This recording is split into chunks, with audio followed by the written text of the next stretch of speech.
అతను ఇప్పుడు చనిపోయిన అతను 50 లక్షలు పెట్టి మనస్తాపం గురై కుప్పకూలిన మనిషి.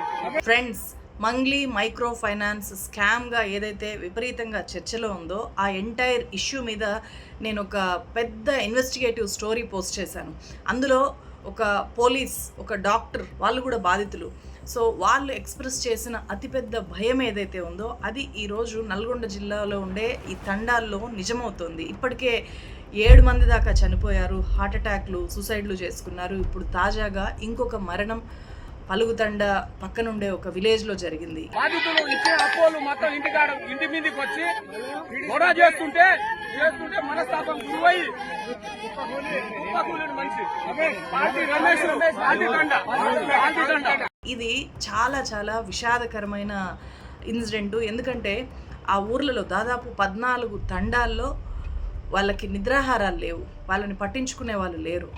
కర్నూలులో మంగ్లీ పేరుతో బాధితులు బయటకు వచ్చారు. పలుగు తండాల్లో వీళ్ళకి దిక్కుతోచని ఒక పరిస్థితిలో వీళ్ళందరూ ఉన్నారు. అసలు ఈ ఎంటైర్ ఇష్యూ ఏం జరిగింది, ఎక్కడి నుంచి మొదలై ఎటెళ్ళింది, పలుగు తండా టు కర్నూలు ఎలా వెళ్ళింది, మంగ్లీ అండ్ వాళ్ళ తమ్ముడికి దీంట్లో నిజంగా ఇన్వాల్వ్మెంట్ ఉందా లేదా, అసలైన బాధితుల వాయిస్ ఏం చెప్తోంది, వాళ్ళకి ఏం కావాలి అనేది నేను కంప్లీట్గా ఈ స్టోరీలో చేశాను.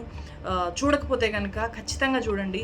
సో వాళ్ళ వాయిస్ వినిపించాల్సిన అవసరం ఉంది. ఎందుకంటే వాళ్ళందరూ కూడా చాలా నిరుపేదలు, తిండికి లేని కూలీలు, కూలి పని చేసుకుంటూ వీళ్ళని నమ్మి వాళ్ళ చేతిలో కోట్ల రూపాయలు అప్పు చేసి తీసుకొని వచ్చి పెట్టారు. అదొక ఆదాయ మార్గంగా ఉంటుందేమో అని ఆశపడి.